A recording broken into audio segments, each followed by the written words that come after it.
I'm just going to speak for a short while, and then I'm going to hand over to Mohamad to pick up. I'm going to talk about digital transformation. So picking up from where Paul left off, we know that digital transformation is really, really important to water utilities.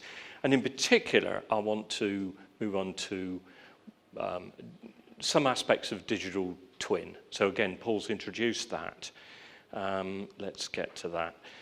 Why is digital transformation important? What do people want out of it? Particularly in operations. And I'd say these are some of the things that our customers have told us. This is how they want to change operations. This is water utilities. So probably top of the list is predicting service failures and being able to do something about them. That's mainly because I've been talking to people in well-regulated water utilities. And in a well-regulated utility, top of your hit list is maintaining supply, almost at all costs, really. It's so important because loss of supply costs a lot of money to a utility. So minimizing the time without supply, that's really big. And as part of that, of course, being able to identify bursts as soon as they've happened so that you've got a chance to mitigate them and locating them. It's great to know you've got a burst, but where is it? You need to be able to get to it very, very quickly these days. Of course, longer term, managing leakage. Always there, reducing pumping costs. Electricity is a major cost, and reducing carbon footprint is particularly important, so that's high up the list as well. And then managing pressure, water quality, the everyday business, making sure that pressure's there right and water quality. Again, there's a big cost to not managing pressure and water quality. And these days, increasing resilience. This is a big aim for operations. If things go wrong, and things will go wrong, how do you maintain supply in the face of things? Well, that is partly a design aspect, and maybe you have to redesign your water networks to be more resilient. But if you redesign them, perhaps you need more help from digital twin, from digital transformation, to be able to operate those more complex networks. If you've got multiple points of supply to any particular household, how do you manage that? Well, you need technological help. So these are summarized as better service at reduced cost, and that's what we've always been after, and that's what we are increasingly after. So I do want to just say, just a quick look at some of the aspects of what a digital twin is and how it works. It's a mirror image of the real world, so your digital twin is the real world. But what makes it interesting, or what makes it defined as a digital twin, is there has to be a data stream coming from the real world to the digital twin. You have to be doing some monitoring. You have to be getting real life data out. And in operations, that has to be real-time data as well. And there has to be something going back. There has to be control going back. That could be in planning. That could be a long-term loop where you're planning future changes. But in operations, it could be planning what you're going to be doing over the next month, but it could be planning what you're doing today and in the next hours. And in the event of detecting, say, a burst or something, it's mobilizing people. So there's people involved here.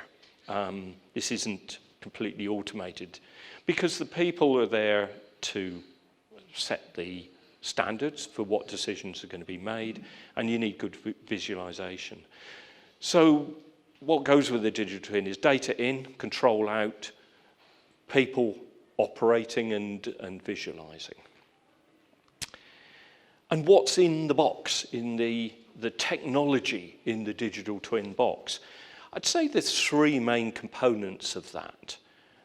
Information. We know that information on the real world network, it's hard to come by. They're under the ground.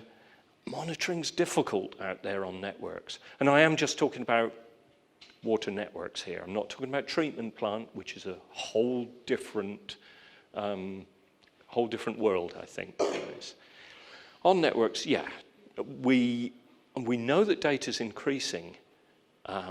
We'd like more, all the same, but it's never going to tell you what's happening, the flows, the pressures everywhere. We're just never going to meter up to that much. So you can't beat a hydraulic model for generating what are the flows and pressures everywhere. But not just that. What are the flows and pressures going to be, or likely to be, over the next hours and over the next day, or even over the next week? That's what a model can tell you. But we go beyond that, because then we come to making decisions about how we're going to control the network. And so optimization.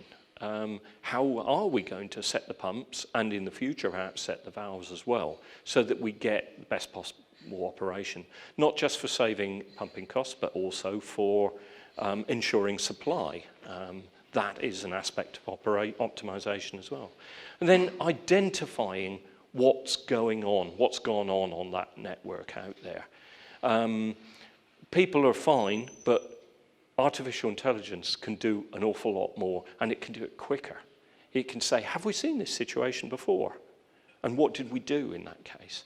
And this is the aspect that Mohamad's now going to talk about.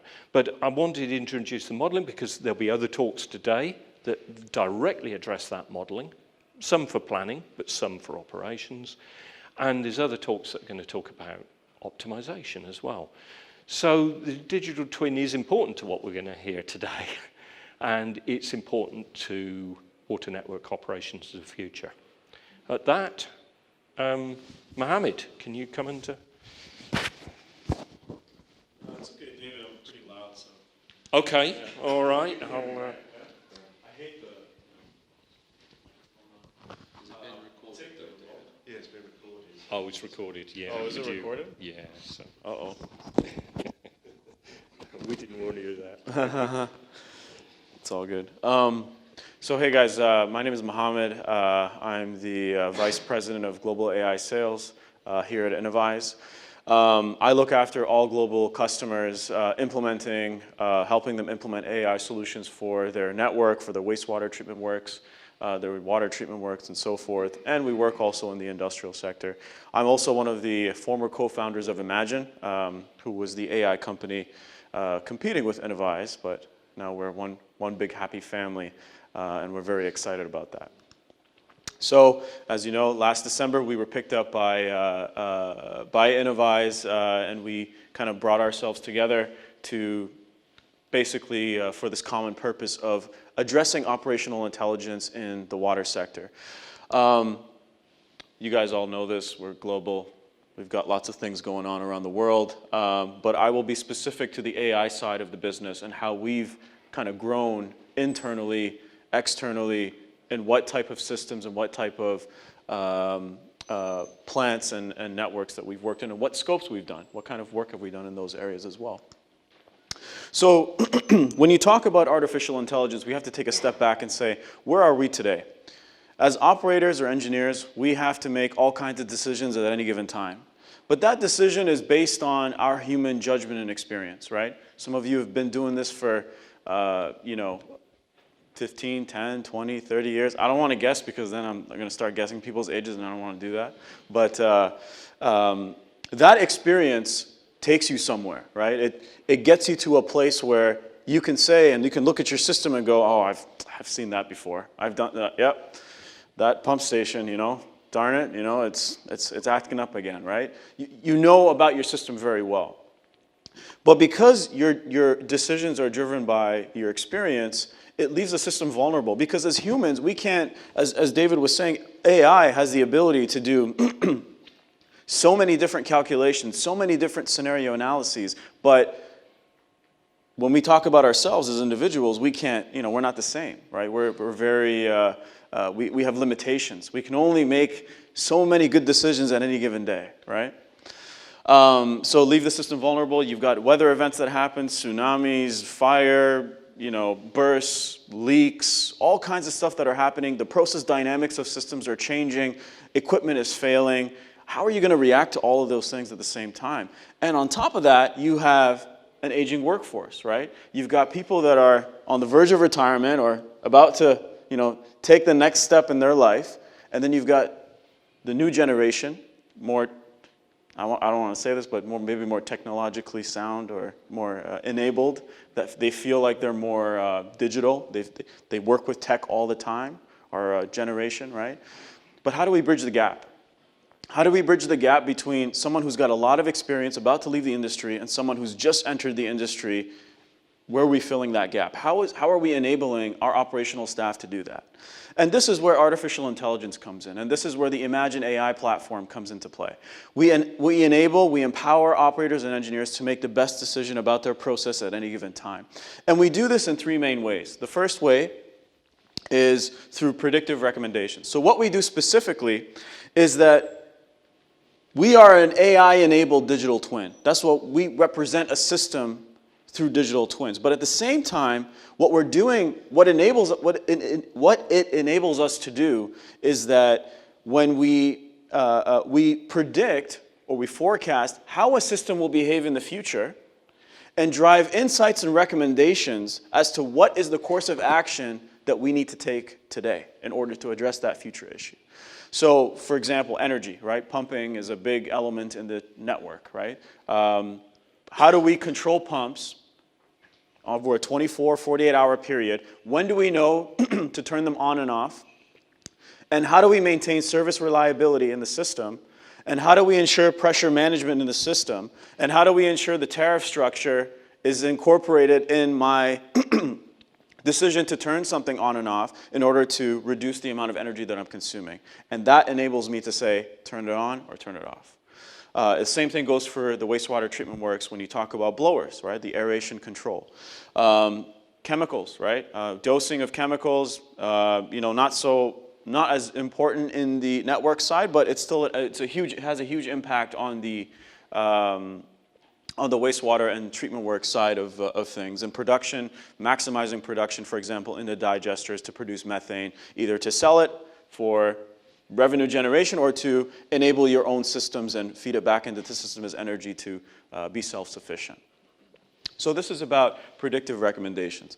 The other element is early warning and event detection. And I have no idea how much time I have, so I'm just going to keep going until David says otherwise. 6 minutes. 6 minutes, great. Yeah, there's a lot of slides.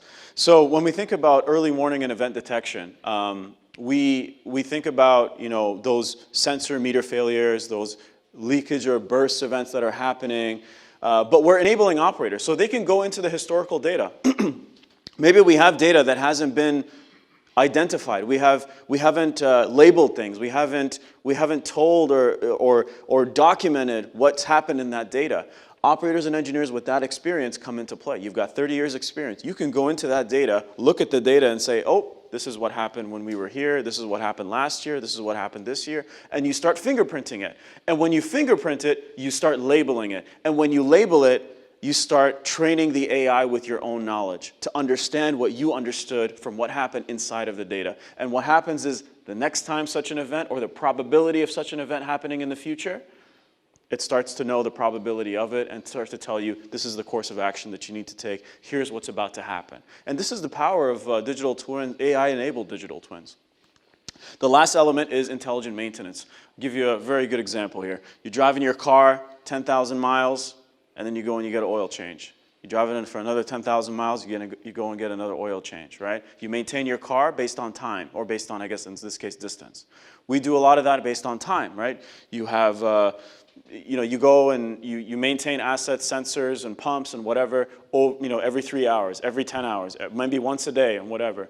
But the key is that we need to maintain assets when they need to be maintained. And in order to do so, we have to understand what is their performance, right? And this is where we leverage some of the pump curve data to understand pumps and membranes and how they're performing and what is the impact on their health.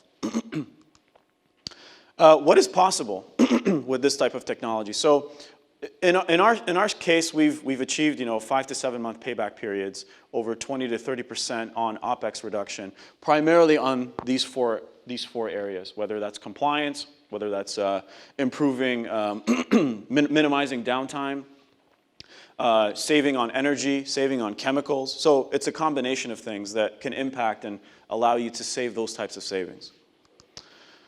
And how does this technology actually work? What are we doing in the background? How is it actually plugged in, and where is the data coming from? We integrate with existing data sources within a facility. We don't introduce new hardware. It integrates with the SCADA historians primarily, but also works with the maintenance management system, the laboratory information, third-party information, chemical, the events, the weather, et cetera. And we integrate with it, and then we start using that data. But when I say integrate, I don't mean we're going to take our hand and pull that data out and pull it out, right? We're not doing that. There's security risk there, right? We just talked about that in our last conversation. But what we do is we enable the customers to push data out to a specific location. And in that case, and the data itself is regionalized in that region. So it would be, if it's in the UK, it would be in London or Ireland, but I know there's some issues with where it might be in that case. But then it integrates the data, it starts predicting, it starts telling, when it starts predicting, the models are running in real time. Those digital twin models are running in real time, and then they're producing insights and recommendations to what the course of action that they need to take. And then there's a whole data quality aspect to it. When you integrate with the data, it goes through an automated cleansing, right? You clean the data, you look for those flatlining of sensors, you look for the noise that's happening in the data. You look for unusual periods, right? Maybe there's nulls, maybe there's like random numbers that are happening. It's got to know. It needs to kind of take that information out, the dirt that's coming from the data as it's coming in. And security is a big element to this. We have security standards that we need to meet, and in order to do so, we leverage Amazon Web Services to adhere to all those security standards, but also encrypting data as it's leaving and as it's coming in, so that we're adhering to GDPR and all these other standards that we need to meet within UK, Europe. And the technology itself is purpose-built for the water industry. What you'll find is everybody talks about digital twins. How many of you have heard digital twins like a million times but don't understand what it is, right? Sometimes when I hear someone else, I have no clue what they're talking about. They're being so generic, I don't know what they're saying, right? And the reason is that they're not purpose-built for the industry. They don't know how our networks work. They don't know how our treatment works work. They don't understand what the intricacies and the details and all the challenges that we're facing on a day-to-day basis. And the reason is that the technology is not enabled for that. But the technology that we have, the Imagine AI platform, is purpose-built for the industry. When we talk about modeling, we're not talking about like modeling for bank security and transactions. No, we're not talking about that. We're not talking about oil and gas. We're not talking about any of this. We're talking about purpose-built for water process, right? Water modeling. This is what we're about. This is how the AI technology is built for. And this is what differentiates us in the industry as a whole. And it allows us to be scalable, right?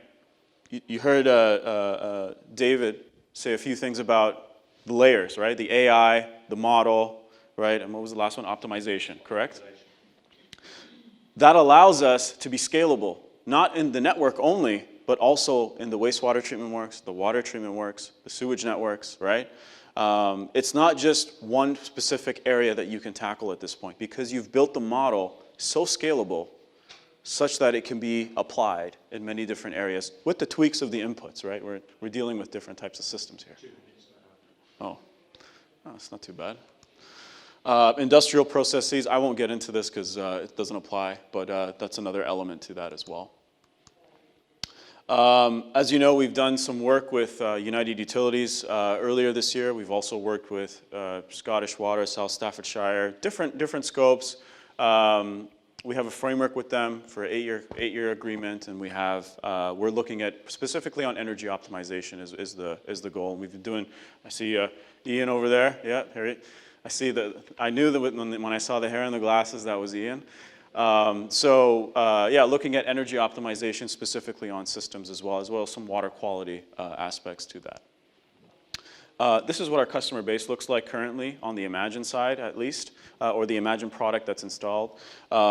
Specifically, we've done a lot of work in the UK. We still have ongoing deployments that are happening in Europe, within Scotland, within France, and so forth. We have a huge public utility presence, and as well as industrial presence within North America, and we're working with Asia Pacific, Marubeni, Mitsubishi, so forth, and some of their plants and systems as well. How do we differentiate ourselves? And I'm coming to the end. I know I have like 30 seconds. When you think of differentiation in the industry on how you think of digital twins, digital technology, you've got two spectrums. You've got domain expertise, and you've got software scalability. You've got the IBMs of the world, and Amazons, and Tableaus, and so forth, and then you've got the Suezes and Veolias of the world, all of which play in the digital space, but have different scopes, expertise, and so forth. But where's the balance, right? Suez Veolia is a water treatment company, right? Xylem, water treatment. That's what their expertise are in. When you talk about software, it's not really what they focus on. It's not really what they're capable of doing. And in fact, when they do it, they're very specific on what they do it on. It's not necessarily looking at things holistically. You've got software companies that have no clue what we're doing in the industry, right? Like they don't know what a water. We had one conversation with, I won't name any names, but the customer was teaching them about what a tank is and how it's connected to a how it's connected to a pump, and the inflow, the outflow. So the expertise in the domain is not there. Where we fall in is that balance, right? You've got the best of both worlds. You've got the expertise, the domain expertise that comes from the industry, but also the software that's scalable and purpose-built for the industry as well. And how they fit is, they're very focused. A lot of technologies are very focused on specific areas, whereas when you think of digital twins, when you think of your specific network, when you think of your specific role on a day-to-day basis, you want to think of things holistically. Where else can I apply this technology? What other things what am I capable of doing on top of what I'm doing on a day-to-day basis? And yeah, that's it. Thank you, Mohamad.